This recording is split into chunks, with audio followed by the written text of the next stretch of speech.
बसमधून प्रवास करणाऱ्या महिलांचे दागिने चोरणाऱ्या रेकॉर्डवरील महिला आरोपीला स्थानिक गुन्हे अन्वेषण शाखा LCB सांगलीच्या पथकाने अटक केली आहे।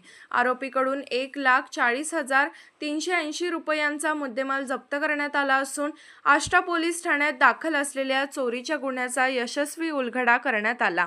दिनांक 24 जुलै 2026 रोजी सकाळी आष्टा ST स्थानक परिसरात एका महिलेचे सोन्याचे दागिने चोरीस केल्याची घटना घडली होती। या प्रकरणाचा तपास सुरू असताना LCBच्या पथकाला मिळालेल्या गोपनीय माहितीनुसार संशयित महिला आरोपीचा शोध घेण्यात आला। तपासादरम्यान आरोपीला ताब्यात घेऊन चौकशी केली असता तिने गुन्ह्याची कबुली दिली। अटकेत असलेल्या आरोपीचे नाव कामिनी प्रकाश चौगुले, वय 31, राहणार वेठर वसाहत, शाहूनगर, कागल, जिल्हा कोल्हापूर असे आहे।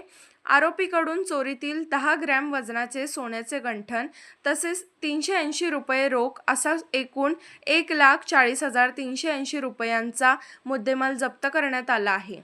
ही कारवाई पोलीस अधीक्षक तुषार दोशी, अप्पर पोलीस अधीक्षक कल्पना बारवकर यांच्या मार्गदर्शनाखाली स्थानिक गुन्हे अन्वेषण शाखेचे पोलीस निरीक्षक संजीव झाडे, पोलीस उपनिरीक्षक महादेव पवार व त्यांच्या पथकाने केली।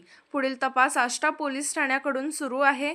अशाच ताज्या, वेगवान आणि विश्वासार्ह बातम्यांसाठी वाचत रहा SMK लाईव्ह न्यूज। गुन्हा जिथे SMK न्यूज तिथे।